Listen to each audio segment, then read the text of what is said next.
Hi everyone, welcome back to my channel. आपका सभी का स्वागत है मेरे चैनल में।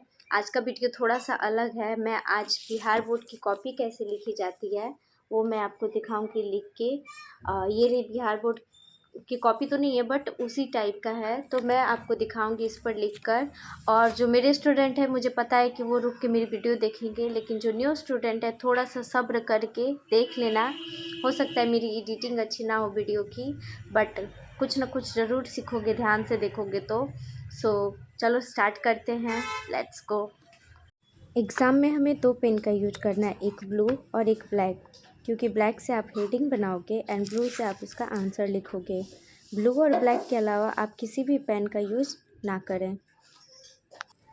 अब ये रहा क्वेश्चन पेपर। ये मैंने पुराना क्वेश्चन पेपर दिया हुआ है, इसलिए इसमें इतने ही ऑब्जेक्टिव है। और ये देखो चालू होता है सब्जेक्टिव का सेक्शन बी। तो यहाँ पे क्वेश्चन में दिया हुआ है कि किसी 4 क्वेश्चन का आंसर देना है 8 में से, और यहाँ पे डाला हुआ है सेक्शन बी स्टार्ट किया हुआ है, तो इसलिए मैंने कॉपी पे भी ब्लैक पेन से हेडिंग बनाया है सेक्शन बी। अब मैं यहाँ पे सबसे पहले लिखूँगी फिजिक्स का आंसर, इसलिए मैंने यहाँ पे हेडिंग बनाया है भौतिक शास्त्र। और ये जो मेरा कॉपी है इसमें लाइन नहीं खींचा हुआ था, तो मैंने पेन से खींच दिया। आपकी एग्ज़ाम के कॉपी में ऑलरेडी यहाँ पे लाइन होगा। अब जैसे कि सबसे पहले मुझे आ रहा है आंसर थर्ड, और फर्स्ट और सेकंड का मुझे आंसर नहीं आ रहा है, तो मैं सबसे पहले कॉपी में हेडिंग बनाऊंगी उत्तर 3। जैसे कि आप देख सकते हो मैंने ब्लैक पेन से बनाया, बीच में आपको साइड में ना लिख के आप बीच में करोगे, जिससे एग्जामिनर जो है और अट्रैक्टिव होता है। अब देखो यहाँ क्वेश्चन दिया हुआ है, स्पष्ट दृष्टि की न्यूनतम दूरी क्या है। बच्चे कुछ क्या करते हैं, डायरेक्ट कॉपी में अब यहाँ से स्पष्ट दृष्टि की न्यूनतम दूरी उसे कहते हैं, ऐसे डायरेक्ट करके लिखना स्टार्ट करते रहते हैं। ऐसा आपको नहीं करना है। आपको जो है टॉपिक बनाना है कि आप किस टॉपिक पर लिख रहे हो। जैसे यहाँ पे मैंने लिखा है स्पष्ट दृष्टि की न्यूनतम दूरी, मैंने टॉपिक बना दिया है। अब यहाँ से ब्लू पेन से आपको आंसर लिखना है। इससे होता क्या है, टॉपिक बनाने से चेक करने वाले को परेशानी नहीं होती है और वो नंबर अच्छे दे देता है। अब देखो, अब मैंने आंसर लिख दिया है। आप कोशिश करो कि आप अपने आंसर्स को ज़्यादातर पॉइंट बना के लिखो। जैसे मैंने है तक आंसर लिख दिया और अगला पॉइंट बना के लिखा है, जैसे एक सामान्य आँख की न्यूनतम दूरी 25 सेंटीमीटर होती है। फिर आगे आप कुछ लिखना चाहो तो फिर एरो दे के फिर आप ऐसे पॉइंट बना के लिखो। इससे होता क्या है कि आप पॉइंट बना के लिखते हो तो आप मेन पॉइंट कहना क्या चाहे वो डायरेक्ट दिखता है। अब मैंने अपना अगला आंसर लिखा है, तो उत्तर 5 का क्वेश्चन था आमीटर और वोल्ट मीटर किसे कहते हैं। तो मैंने आमीटर लिख के टॉपिक बना के उसके बारे में लिख दिया, और फिर वोल्ट मीटर बना के टॉपिक बना के लिख दिया, वैसे ही पॉइंट बना के।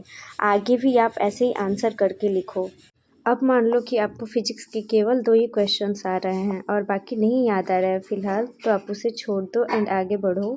जैसे यहाँ दीर्घ उत्तरीय प्रश्न दिया है, अब जैसे 9 और 10 दिया हुआ है, आपको इसमें से जो है उसे भी फिर दीर्घ उत्तरीय हेडिंग बना के फिर उसका नंबरिंग करके और लिखो और आगे बढ़ो।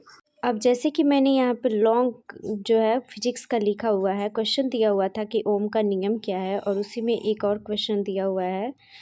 तो मैंने सबसे पहले क्या किया कि ओम का नियम जो है टॉपिक बनाया और वैसे ही लिख दिया। लॉन्ग है थोड़ा, आप इसको और ज़्यादा लिखना। और फिर क्वेश्चन दिया हुआ था सेकंड के विभवांतर ज्ञात करिए, तो मैंने टॉपिक बनाया ब्लैक पेन से विभवांतर ज्ञात करना, और फिर उसका आंसर लिख दिया। अब मैंने ठीक क्वेश्चन जो है रसायन शास्त्र का यानी केमिस्ट्री का भी वैसे ही कर दिया, टॉपिक बनाया और जो क्वेश्चन का आंसर आया उसे मैंने पहले किया। ऐसे ही आपको जो क्वेश्चन आ रहे हैं सबसे पहले उन्हें सबसे पहले करके ख़त्म करना है, और जो लास्ट में बच रहे उसे करना है। अब मैंने बायो के क्वेश्चन भी कर दिए हैं। यहाँ नीचे मैंने जो स्थान छोड़ा है आप क्वेश्चन करना, मैं वीडियो बना रही हूँ तो मैं पूरा नहीं लिखी। और मान लो कि कोई क्वेश्चन आपको याद आया है, तो ठीक इसी प्रकार आप जितने नंबर का क्वेश्चन लिख रहे हो ऐसे ही आप हेडिंग बीच में बना के आगे लिखते जाओगे। तो आपको अपनी कॉपी सबसे ज़्यादा साफ़ सुथरी दिखानी है और पॉइंट में दिखाना है। इससे होता क्या है कि जो चेक करता है उसको दिक्कत नहीं होती है कॉपी चेक करने में, और वो आपको फुल नंबर देता है। एक चीज़ और है कि मैंने कई बच्चों को देखा है कि आंसर लिखते वक्त मान लो कि गलती हो गया, जैसे मैंने एक सेंटेंस लिखा है ये गलती है, तो कई बच्चे क्या करते हैं उसे पेंट करने लगते हैं। ये गलती आपको नहीं करना है, मैं आपको बताती हूँ। पहले मैं लिख लेती हूँ। तो मैंने ये लिख लिया, और जैसे मान लो कि ये गलती हो गया मेरा आंसर, तो उसे क्या करना है आपको, ब्लू लिए हो लिखे हो तो ब्लैक पेन से, और ब्लैक पेन से लिखे हो तो ब्लू पेन से या फिर आप नॉर्मल पेन से भी 1 या 2 लाइन बस खींच दो, तो ये करेक्ट तरीका हुआ। तो मैंने वीडियो के ज़रिए 2-3 पॉइंट कवर करने की कोशिश की है। आपको 1-2 गलती जो है नहीं करनी है, मैं बताती हूँ। पहले आपको क्या करना है मैं वो बताती हूँ कि आपको पहले टॉपिक बनाना है, हेडिंग बनाना है, प्लस आपको अपने आंसर्स जो हैं पॉइंट में करके लिखने हैं। पॉइंट में करके लिखने से होता है कि टीचर जो है डायरेक्ट आपको दिखता है कि हाँ आंसर क्या है, उसे टीचर आपका फुल मार्क्स दे देता है। दूसरी चीज़ क्या करनी है आपको जो है ब्लू और ब्लैक पेन का यूज करना है, ये तो मैंने पहले ही बताया था, ये पहली ही चीज़ है। तीसरी चीज़ क्या है कि कई बच्चे क्या करते हैं कि मान लो कोई क्वेश्चन गलती हो गया, उसका आंसर लिख रहे हो गलती हो गया, तो उसको बच्चे लेके पेंट करने लगते हैं। इससे कॉपी जो है भद्दा दिखता है, अच्छा नहीं दिखता है। तो आप क्या करो कि पेन से जो है 1 या 2 लाइन जो है कट कर दो, बस इतना इनफ होता है। तीसरी चीज़ क्या करनी है, बच्चों को क्वेश्चन नहीं आते हैं तो पहले ही लेके उसको टेंशन में आ जाते हैं कि अब ये कैसे होगा। उसको टाइम रहते हुए भी उसको सोचने लगते हैं और उसको सोचते हैं कि जो आ रहा है उसको पहले बाद में करेंगे, पहले जो नहीं आ रहा है उसको करते हैं। इस कंडीशन में जल्दी-जल्दी में एक तो प्रेशर होता है टाइम का, और उस कंडीशन में होता क्या है कि क्वेश्चन जो आपको आ रहे हैं वो भी छूटे और जो नहीं आ रहे हैं वो भी छूट जाते हैं। तो आपको करना क्या है, जो क्वेश्चन पहले आ रहा है उसे पहले कंप्लीट करिए, ख़त्म करिए, और जो नहीं आ रहा है उसे बाद में करिए। अगला चीज़ ये है कि कई बच्चों को जो है थोड़े बहुत कुछ क्वेश्चन जो है थोड़ा बहुत याद आता है और कुछ नहीं आता है।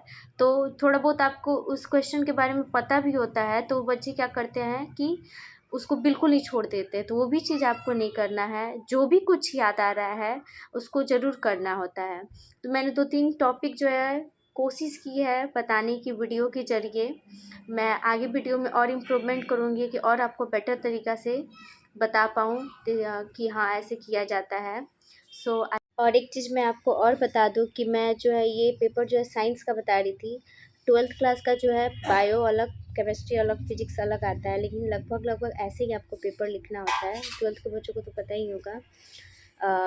तो मैंने ये साइंस का पेपर लिखा। हिंदी और इंग्लिश पेपर लिखने का तरीका थोड़ा सा अलग होता है, क्योंकि उसमें आपका ऐसे और लेटर दोनों होता है, इसलिए उसका पेपर थोड़ा अलग तरीके से लिखा जाता है। और किसी टॉपिक पे अगर या फिर किसी चीज़ पे प्रॉब्लम हो तो कमेंट करना। अगर अच्छा लगा हो तो लाइक शेयर एंड सब्सक्राइब करना। अगर गलती हुआ तो माफ़ भी करना, क्योंकि मैं अभी सीख रही हूँ एडिटिंग करने का। मिलते हैं अगले वीडियो में, तब तक के लिए बाय बाय।